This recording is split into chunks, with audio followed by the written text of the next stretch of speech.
Class 7th from Holy Path, Chapter 3rd, Rational Numbers, Exercise 3rd to E. Question number 11. If 12 trouser means यहाँ पे pant की बात हो रही है, आप equal size can be prepared in 27 meters. तो चलिए हम एक प्रैक्टिकल के साथ आपको एक्सप्लेन करेंगे जिससे आपको सभी क्वेश्चंस इसके बाद बहुत ईजी लगे. तो हमारे पास कितने ट्राउज़र हैं? मान लीजिए आपके एक साइज़ के ये पैंट हैं आपके पास, ठीक है. ये सपोज ऐसे मान लेते हैं ये पैंट हो गया, ओके. तो ये जो पैंट है, ट्राउज़र है, वो 12 ट्राउज़र एक ही साइज़ के हैं. अब श्योर है कि हम अगर कोई भी पैंट को सिलाने जाते हैं, स्टिच करने जाते हैं किसी, है ना, तो अगर एक ही साइज़ सिलाएंगे, स्टिच कराएंगे, तो श्योर है कि उसमें उतने ही मीटर के कपड़े लगेंगे.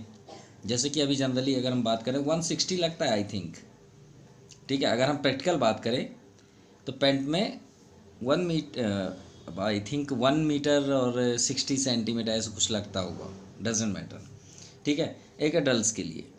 तो इतना जो यूज होता है, अपने प्रैक्टिकल की बातें हैं. तो अगर हम इसे मान लें कि 2 ही मीटर लगते हैं सीधे सीधे, ये अपनी बात है. तो यहाँ पे ये बोला गया कि 12 ट्राउज़र टू आप इक्वल साइज, एक इक्वल साइज से 12 ट्राउज़र सिलाए गए, प्रिपेयर्ड किए गए, मतलब सिलाए गए, स्टिच किए कराए गए, और उसमें 27 मीटर क्लोथ लगे हैं. मतलब 12 ट्राउज़र को हमें सिलाने में 12 मीटर क्लोथ लग चुके हैं. तो what is the length of cloth required for each trouser, यानी एक ट्राउज़र में कितने मीटर लगते हैं. तो चलिए देखते हैं. हमें गिवन क्या है पहले वो तो देख लें. हमें गिवन है स्टिच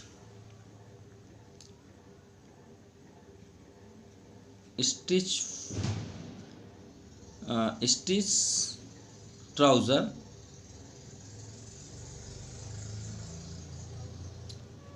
स्टिच 12 ट्राउज़र, ठीक है. 12 ट्राउज़र में आपको कितने कपड़े लगें? 27 मीटर क्लोथ. सिंपल से लैंग्वेज में स्टिच 12 ट्राउज़र यानी 12 ट्राउज़र को सिलाने में कितने मीटर कपड़े लग गए? 12 मीटर क्लोथ. तो स्टिच फॉर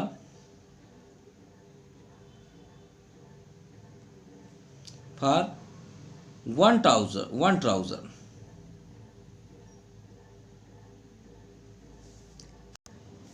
सो यहाँ पे क्या हो जाएगा? Stitch for 1 trouser. अब सिंपल सी लैंग्वेज है कि 10 पेन्स की कीमत अगर 100 रुपीज़ है, 10 पेन्स अगर 100 रुपीज़ है इसकी प्राइस, तो बताइए 1 पेन कितने की होगी? तो 10 रुपीज़ की. कैसे? जब 100 से हम 10 को डिवाइड करते हैं. तो भाई अगर 12 ट्राउज़र को हमने सिलाया तो उसमें 27 मीटर क्लोथ लगे. तो 1 ट्राउज़र को अगर हम सिलाएंगे तो कितने लगेंगे? तो सिंपल सी बात है कि 27/12 हो जाएगा. तो हमें पर ट्राउज़र क्लोथ पता चल जाएगा कि कितने यूज हुए मीटर. अब इसे आप डिवाइड कर दीजिए तो आपके पास जितने भी टर्म्स आप चाहें वैसे कर सकते हैं. आप इसे कट भी कर सकते हैं. 3 से कट कर लीजिए. 3 4 जा 12, 3 9 जा 27. तो 9/4 मीटर ये आपका आंसर. अगर आप मिक्स्ड फॉर्म में इसे कन्वर्ट करना चाहते हैं तो 4 2 जा 8, रिमाइंडर 1/4 मीटर क्लोथ, यानी अप्रोक्सीमेटली 2 मीटर 1/4 सेंटीमीटर इसमें यूज हुई. और अगर आप चाहते हैं कि इसका आंसर डेसिमल में मिल जाए तो आप 4 का डिवाइड कर दीजिए. ये भी आपका आंसर है, ये भी आपका आंसर है. और अगर आप जनरली चाहते हैं कि इसे सर डेसिमल में कन्वर्ट कर दीजिए तो ये भी देख सकते हैं. 4 2 जा 8, रिमाइंडर 1.0, 4 2 जा 8, रिमाइंडर 2, 0 4 5 जा 2.25 सेंटीमीटर क्लोथ. क्लियर? तो हम यहाँ पे क्या लिखेंगे? Hence length of cloth is 2.25 metre for each trouser.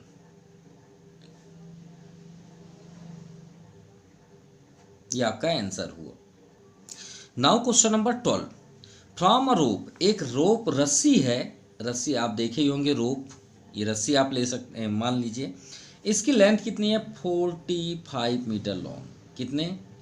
45 metre long है ये रोप।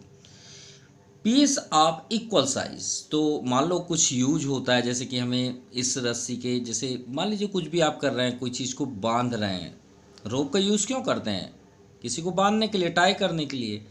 तो आप जैसे हम बात करते हैं ना कि एक काम करो, इस रस्सी को आप छोटे छोटे टुकड़े कट कर लो, बांधने के लिए काम आएगा। जैसे स्कूल में कोई फंक्शन है तो आप कहीं टेंट में ही बांधते हैं, कुछ भी चीज़ों के लिए। तो equal size are cut each measuring, और बोला गया कि 45 मीटर को आप इक्वल साइज में काटें।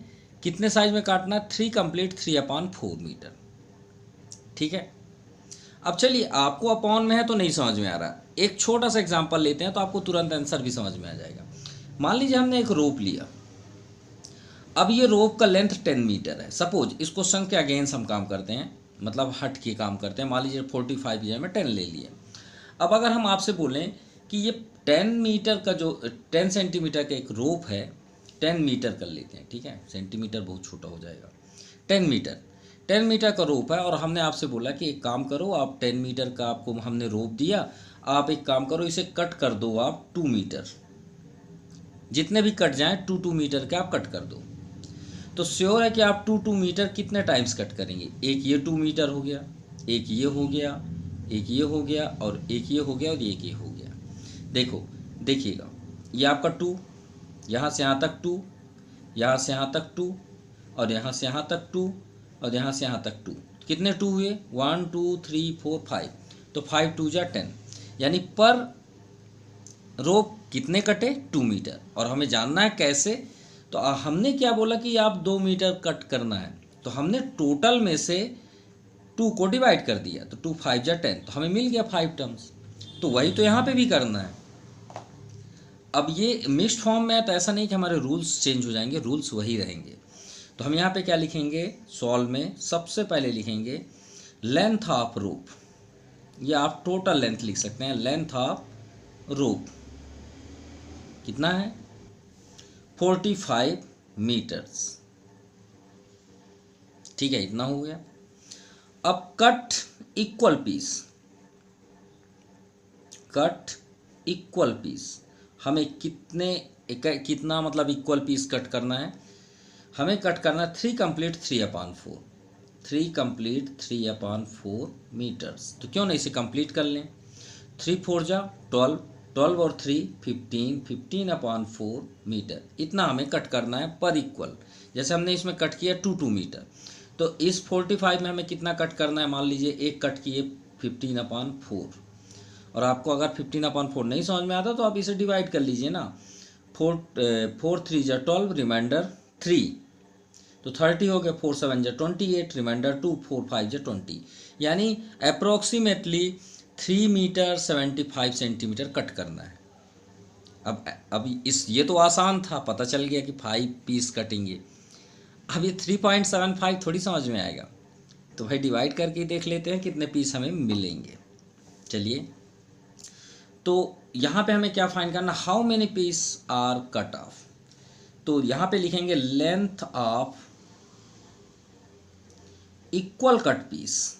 इक्वल कट पीस मतलब जितने भी हमें इक्वल पीस चाहिए, कट पीस, सिंपल। तो हम क्या करेंगे? टोटल लेंथ में से किसे डिवाइड कर देंगे? जो हमें कट करना है। ठीक है, 15/4 ये हो गया। भाई लेंथ तो नहीं, लेंथ तो हमें गिवन है ना। Length of equal piece cut piece तो हमें गिवन है यहाँ पे, यही तो लेंथ है। तो हमें फाइंड क्या करना है? नंबर फाइंड करना है ना, हाउ मेनी पीस। तो नंबर ऑफ, सॉरी, तो ये length of equal cut piece नहीं, नंबर ऑफ। भाई हमें काउंट करना है ना, जैसे 5 रोप कटे, तो नंबर ऑफ लिखिएगा, नंबर ऑफ कट पीस। अब देखिए, यहाँ पे आप हमेशा कंफ्यूज रहते हैं कि सर कोई नंबर ऊपर चला जाता है, कोई वहीं रह जाता है, थोड़ा सा कंफ्यूजन होता है कि सर इसे कैसे सॉल्व हम करें। तो अगर आपको ये पसंद नहीं है तो एक ट्रिक और भी है जो आपके लेवल्स के भी होंगे, ये थोड़ा सा आपको दोनों हम बता देते हैं, नो डाउट। आपने यहाँ पे क्या किया? 45 से डिवाइड करना था ना, किसे डिवाइड करना था ये बताइए? 15/4। चलिए ये तो क्लियर है ना भाई, डिवाइड करना जरूरी थोड़ी कि अपॉन में ही लिखें, ऐसे भी लिख सकते हैं। अब आप रैशनल नंबर में तो ऑलरेडी पढ़े होंगे कि रैशनल नंबर में अगर हमें डिवाइड मिल जाए तो उसे हम मल्टीप्लाई कर लेते हैं और बाद वाले रैशनल नंबर का हम रेसिप्रोकल कर देते हैं, उसे अपोजिट कर देते हैं। तो 4 कहाँ हो जाएगा, टॉप में न्यूमरेटर में, और 15 कहाँ आ जाएगा, नीचे। ये तो क्लियर है ना। 15 1 जा 15, 15 3 जा 45, 4 3 जा कितना आ गया 12 मीटर, सॉरी 12 मीटर क्यों, 12 पीस, क्योंकि हमें तो पीसेस फाइंड करना था ना, कितने पीसेस निकलेंगे।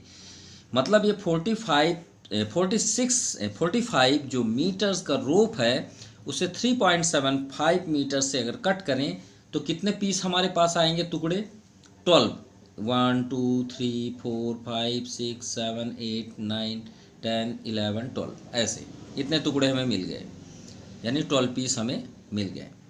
Clear.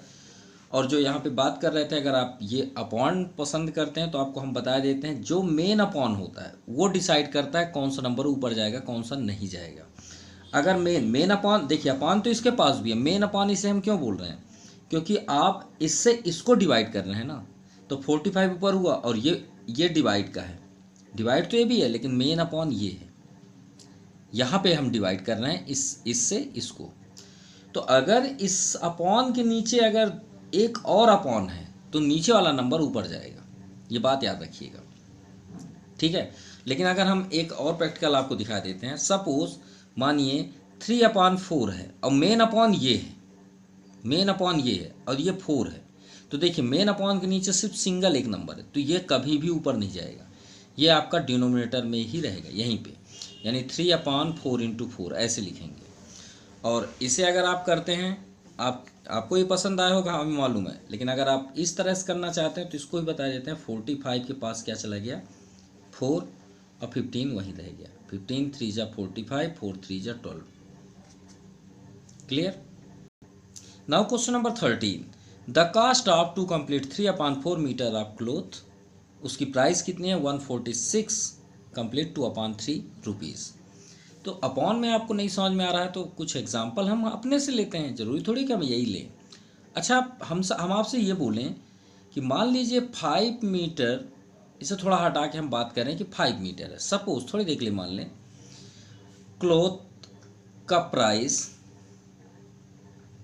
Cast of 5 meter cloth equal to मान लीजिए 20 रुपीज़, कितना 20 रुपीज़। तो बताइए 1 मीटर कितने का होगा, तब तो आप तुरंत बोल देंगे सर 5 मीटर क्लोथ का 20 रुपीज़, तो भाई 1 मीटर का कितना होगा, 5 4 जा सर 4 रुपीज़ होगा, सिंपल, पता चल गया। तो जब इसमें पता चल गया तो इसमें क्या दिक्कत है, कोई प्रॉब्लम नहीं भाई, आप वही उसी तरह ही इसे समझ के करिए ना। तो चलिए राइट करते हैं सॉल्व में। सॉल्व में दिया है cost of two complete 3/4 meter of cloth equal to ₹146 complete 2/3। तो भाई ये तो 5 मीटर जैसे अब अभी हम बात कर रहे थे वैसे ये लिखा हुआ है। अब 1 मीटर की बात आती है तो 5 कहाँ चला जाता है 20 के नीचे, तो हम यहाँ पे लिखेंगे उसी तरह कॉस्ट ऑफ, जैसे पर मीटर की बात बोला है तो cost of 1 meter of cloth, ठीक है, ये क्लोथेस होगा ना क्लोथ ही है। Cost of 1 meter of cloth, तो हम क्या करेंगे, इससे इसको डिवाइड कर देंगे, सिंपल सी बात है, जैसे 20 से हमने 5 को किया, तो 146 × 3 आपका हो जाएगा 438, और 438 में 2 ऐड करेंगे तो 440 हो जाएगा अपॉन 3। इतना क्लियर हो गया, ये तो इसकी बात हुई। अब डिवाइड तो हमें इसको करना है, तो डिवाइड ये है आपका मेन अपॉन, अभी हम जो बात कर रहे थे, देखिए मेन अपॉन आया 4 2 जा 8, 8 3 11, तो 11 ये आया और अपॉन 4 भी है। तो अभी हम यही तो जिक्र कर रहे थे कि मेन अपॉन डिसाइड करता है कि नीचे वाला नंबर कहाँ जाएगा। अगर मेन अपॉन के नीचे एक ही नंबर होता तो वो यहीं रहता, और अभी भी रहेगा वही, कहीं जाएगा नहीं।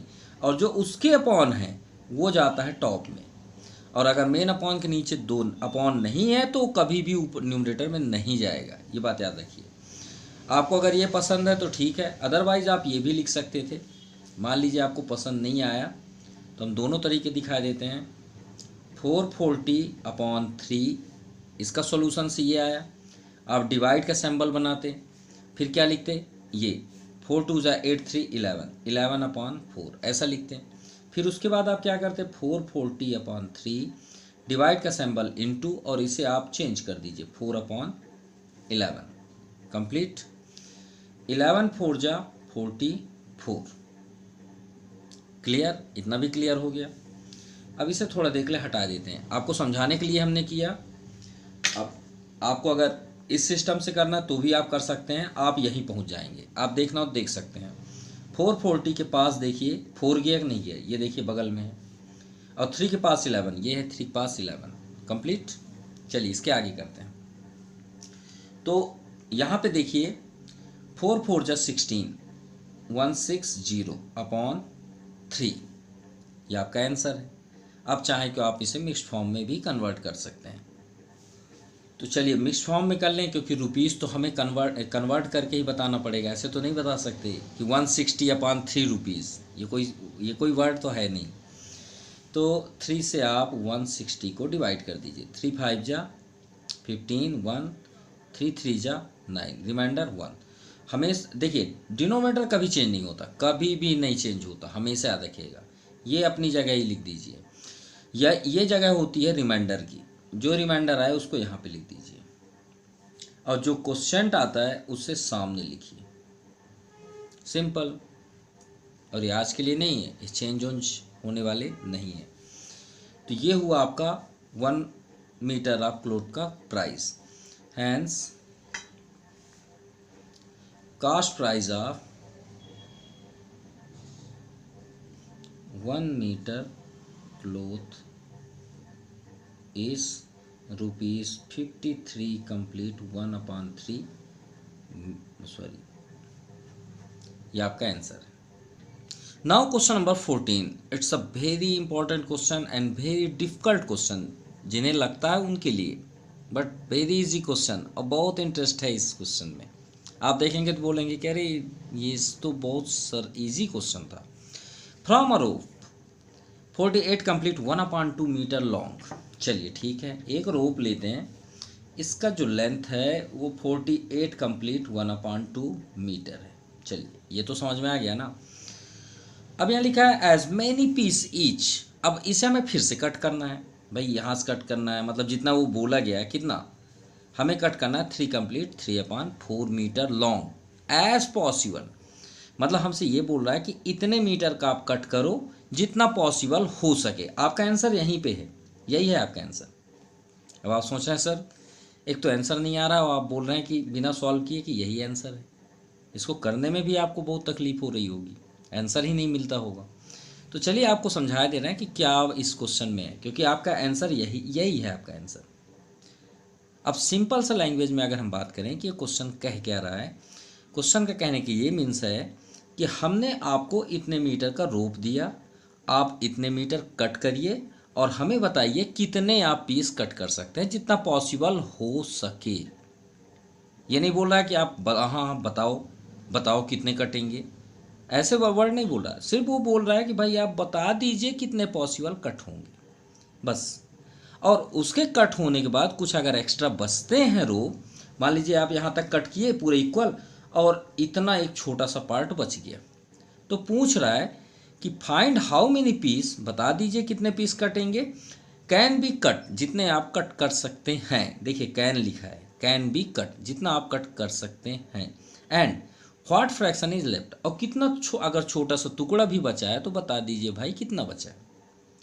और अगर आपको नहीं समझ में आ रहा तो एक छोटा सा एग्जाम्पल देंगे, आपको तुरंत समझ में आ जाएगा कि क्वेश्चन क्या बोल रहा है। चलिए एक एग्जाम्पल देते हैं, बेस्ट एग्जाम्पल। मान लीजिए हमने इस फ्रैक्शन की जगह में एक रोप दिया आपको, मान लीजिए हमने दे दिया 13 मीटर का। अब आपको तुरंत समझ में आ जाएगा, ठीक है। और हम बोल रहे हैं 13 मीटर के एक रोप को आप 2 मीटर को कट करिए। कितना कट करना है? 2 मीटर, और जितना पॉसिबल हो सके। हमने पहले ही बोल दिया था, आपका आंसर यहीं पे है। ठीक, अब आप बताइए कितने पीस कट होंगे।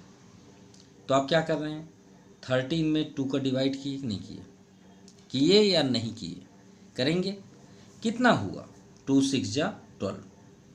भाई पूरी तरह नहीं कट रहा है, लेकिन कट तो रहा है, उसके हम पीछे ही जा रहे हैं ना। आप डेसिमल मत लगाइए। तो रिमाइंडर आपके पास कितना है? 1। तो 1 मीटर बच गया। यही तो 1 मीटर लेफ्ट हुआ, और आपने कट कितना किया? 6 पीस। भाई 6 पीस कटेंगे ना 2 मीटर के। ये मान लीजिए 2 मीटर, ये 2 मीटर, ये 2 मीटर, ये 2 मीटर, ये 2 मीटर, ये 2 मीटर। अब बताइए कितना हुआ? 2 4 6 8 10 12 मीटर हो गए, और हमारे पास कितने मीटर है? 13। तो 1 मीटर बच गया कि नहीं बचा? तो यही तो क्वेश्चन बोल रहा है, बस इसमें आपका अपॉन है और आप परेशान हो जाते हैं। तो चलिए अब सॉल्व करते हैं। तो total length of rope, length of rope कितना है? 48 कंप्लीट 1/2 मीटर। चलिए इसे कंप्लीट कर लीजिए। 4 2 जा 8 2 जा 16, 1 रिमाइंडर, 4 2 जा 8 1 9 96, और प्लस 1 97, तो 97/2 मीटर। चलिए इतना तो समझ में आ गया कि ये टोटल पीस है। ठीक है, एज मेनी पीस ईच, और ये कट पीस है, equal cut piece, equal cut piece. ठीक है, कितना है? 3 कंप्लीट 3/4। चलिए सॉल्व करिए। 4 3 जा 12, 3 15, 15/4 मीटर। इतना हमें कट करना है। तो वही बात हो गई ना, अभी हमने आपसे क्या डिस्कस किया कि आप इससे इसमें इसको डिवाइड कर दीजिए। जो आपका कंप्लीट आया वो आपका आंसर है, और जो बच गया उसे टोटल से माइनस कर दीजिए। सिंपल। तो देखिए अब आप सोच रहे हैं सर अपॉन अपॉन है, कैसे मैं यहाँ पे सॉल्व कर लूँ? एक नंबर होता, जैसे आप यहाँ पे लिए 13 और 2, आप नंबर पाए और कर दिए और समझा भी दिए, लेकिन यहाँ अपॉन है, मैं कैसे डिवाइड करूँ? डिवाइड भी करूँ तो मुझे कैसे पता चलेगा कौन सा आंसर आया? तो इसके लिए एक सिंपल सा लैंग्वेज देखिए। यहाँ पे लिखा क्या है? 97/2। यहाँ पे क्या लिखा है? 15/4। तो दोनों का डिनोमिनेटर देखिए, दोनों अलग हैं। अगर दोनों को डिनोमिनेटर सेम कर दें तो हमारे लिए बहुत आसान हो जाएगा। तो हम सबसे पहले क्या लिखेंगे? Close multiple. क्या लिखेंगे? Closest multiple. तो यहां पे देखिए 97/2, हमें ऊपर से मतलब नहीं है, इसका बेस सेम हो जाए। तो क्या हम इसे इक्विवेलेंट फ्रैक्शन कर सकते हैं? भाई इक्विवेलेंट फ्रैक्शन तो हम कुछ भी लिख सकते हैं, कुछ भी। अगर आपके पास 1/2 है और हम बोलें कि इसका इक्विवेलेंट फ्रैक्शन आप बोलिए, तो आप 3 का ऊपर इंटू कर लेते हैं, 3 का नीचे भी कर लेते हैं ना। इंटू करिए, 3 1 जा 3 और 3 2 जा 6, और पहला रहा कितना? 1/2 ही था ना। चलिए इसे सॉल्व करिए। तो 3 1 जा 3, 3 2 जा 6, फिर से इक्वल हो गया कि नहीं हुआ? इसी को तो बोलते हैं इक्विवेलेंट फ्रैक्शन। तो ये बताइए, हम अगर 2 का ऊपर इंटू कर लें और नीचे कर लें तो क्या ये आप बदल जाएगा? नहीं बदलेगा, आपका आंसर यही आएगा। भाई कट करेंगे तो वही आ जाएगा। तो हम लिख सकते हैं ना, तो 7 2 जा 14 और 9 2 जा 18 1 19/2 2 जा 4। यही तो बनाना था। अब क्यों बनाना था? कि ये दोनों सेम हो जाएं और हम आराम से अपनी डिवाइड का वर्क कर सकें। देखिए दोनों सेम हो गए। अब आप आराम से 15 को इससे डिवाइड कर दीजिए। और अगर अभी भी आप अनसेटिस्फाइड हैं तो एक सिंपल सा क्वेश्चन लेते हैं, थोड़ा सा 6 क्लास में चलते हैं। आपने रैशनल नंबर में ऐसे क्वेश्चंस पढ़े होंगे। मान लीजिए 1/3 प्लस 2/3, तो आपको बहुत पसंद आता होगा। क्यों? क्योंकि बेस सेम है। बेस सेम है तो इसका आपको एलसीएम फाइंड नहीं करना पड़ता, और आप ऊपर को भी वैसे ही लिख देते हैं। लिख देते हैं नहीं लिख देते? बताइए, लिख देते हैं नहीं लिख देते? क्यों लिख देते हैं? क्योंकि डिनोमिनेटर सेम है। तो भाई अगर आपका डिनोमिनेटर सेम है तो आपने प्लस कर दिया ना, और अगर हम यहाँ माइनस कर दें तो आप सब्ट्रैक्ट कर देंगे, और अगर इंटू कर दें तो इंटू भी कर लेंगे, और डिवाइड करें तो डिवाइड भी कर लेंगे। बिल्कुल सब तो कर लेते हैं। कब? जब डिनोमिनेटर आपका सेम हो। तो भाई हमें तो कट पीस जानना है, इनके बातों में तो नहीं फंसना है। तो ये बताइए दोनों के डिनोमिनेटर अब सेम हो गए नहीं हुए? हो गए। तो हो गए तो हमारा तो टारगेट था डिवाइड करना। तो बताइए टोटल वाला कौन सा है? ये टोटल लेंथ आप रो 48 वाला कहाँ है? ये 97/2। तो ये है आपका 194। और ऊपर इसका कितना है इक्वल कट पीस? 15 है कि नहीं है? चलिए ठीक है, तो हम यहाँ पे लिखेंगे number of piece, number of cut piece, cut piece, ठीक है। और पहले लिखा है पॉसिबल, जितना भी पॉसिबल हो, आपको परेशान होने की ज़रूरत नहीं है। तो चलिए 194 से 15 को डिवाइड कर दीजिए। भाई डिवाइड तो करेंगे, और नहीं आपको पसंद है तो चलिए आपको सॉल्व भी कर देते हैं, कंप्लीट अपान 4 भी नहीं परेशान करते। इसको पहले लिखें, हाँ है ना, लिखेंगे, इससे इसको डिवाइड करेंगे, करिए चलिए। अब कोई वो नहीं है, अब हम फुल डिटेल कर देना है। हम सोचे कि आपको एक बेस्ट ट्रिक के साथ करते, कोई बात नहीं, चलिए आप पूरा ही ले लीजिए। इसको हटाएंगे तो मल्टीप्लाई होगा, ये ऊपर गया टॉप में, 15 नीचे आया, कट गया, तो हमें रिजल्ट क्या मिला? 194/15। राइट? राइट या रॉन्ग? बिल्कुल राइट। चलिए 15 को 194 से डिवाइड करिए, ठीक है। तो 15 1 जा 15, रिमाइंडर 4, यहाँ भी 4 आएगा, बिल्कुल आएगा। 15 12 जा 30, क्योंकि 15 3 जा 45 हो जाता है। अब रिमाइंडर कितना हुआ? 4, ये आपका 14 आया, आया कि नहीं आया? चलिए ठीक है। तो यहाँ पे देखिए, अगर हम इसको 15 से इसे कट करते हैं तो कितने पीस निकल के आते हैं? सिर्फ इतना बस बताइए। 12 पीस आते हैं, हाँ या ना? आ रहे हैं? बिल्कुल आ रहे हैं। 14 के बारे में हम अभी डिस्कस नहीं करते। तो 12 पीस आपका क्या हुआ? नंबर ऑफ कट पीस, ठीक है। तो कितने पीसेस निकले? 12 पीसेस। इतना क्लियर हो गया भाई, हमने 194 से 15 को डिवाइड किया तो 12 पीसेस आए, नो डाउट। अब यहाँ पे बात हो रही है कि भाई व्हाट फ्रैक्शन इज लेफ्ट। तो फ्रैक्शन क्या होता है भाई? आप जिसमें जॉब किए हैं वही आप फ्रैक्शन बताएंगे। तो आपके पास कितने बचे पीस? 14 बचे ना, और हमें निकालना क्या है? फ्रैक्शन बताना है। अगर ये बोला जाता है कि what length of cut piece, length of remained piece, इतना बस अगर होता, what is the remained piece, what is the length of remained piece, तो आपका क्या हो जाता? 14। लेकिन वहाँ फ्रैक्शन बोला गया है, तो आप क्या लिखेंगे यहाँ पे?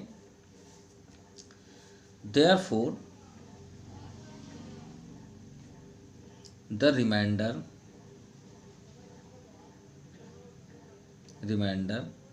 कितना? 14। सो फ्रैक्शन, भाई फ्रैक्शन की बात किया गया है, 14 तो हमें ये तो आपके मिले हुए हैं। तो फ्रैक्शन आप किसके अकॉर्डिंग कर रहे थे? आपके डिवाइड में क्या है? 4 ही है ना, इसमें भी देखिए 4 है, इसमें भी 4 है, तो हमें तो फ्रैक्शन में देना है। तो 14 जो पीस है उसमें हम किससे डिवाइड कर देंगे? 4 से डिवाइड कर देंगे। किससे डिवाइड करेंगे? 4 से। ये बात याद रखिए, किससे करेंगे? 4 से, क्योंकि हमें फ्रैक्शन पे देना है। और फ्रैक्शन मतलब जिसके अकॉर्डिंग आप कर रहे हैं, तो भाई दोनों के अकॉर्डिंग तो नीचे 4 है, इसमें भी 4 है, हमें तो परेशान होने की जरूरत नहीं है। भाई फ्रैक्शन उसी को बोलते हैं ना। जैसे मान लीजिए एक सर्कल है, इसके 4 टुकड़े आप कर दीजिए, अब एक कलर कर दीजिए, और हम बोलें इसका साइडेड पार्ट क्या है, तो आप फटाक से बोल देते हैं? नहीं बोलते, 1/4, हाँ या ना? बिल्कुल बोलते हैं। तो भाई इस पूरे क्वेश्चन का आपका टोटल पार्ट क्या है? तो टोटल पार्ट देखिए ना, दोनों में 4 है, इसमें और इसमें भी 4 है कि नहीं है? हाँ या ना? है, बिल्कुल है। इसमें साइडेड कितना है? 1। तो भाई इसमें कितने बचे? 14। तो 14 से 4 को डिवाइड नहीं करेंगे, इसका भी तो आपका होल पार्ट 4 है। चलिए अब इसे आप कट डिवाइड कर दीजिए, वही आपका आंसर है। तो 4 3 जा 12, रिमाइंडर 2/4, राइट। 2 1 जा 2, 2 2 जा 4। तो हमारे पास क्या मिल गया? Fraction 3 complete 1/2 part. So this exercise finished. आपको वीडियो कैसा लगा प्लीज़ कमेंट ज़रूर करिएगा। अगर कोई डाउट्स है तो क्वेश्चंस को हम फिर से रिपीट कर देंगे। So thank you for watching my YouTube channel cheap pre printing classes. Thank you, have a nice day.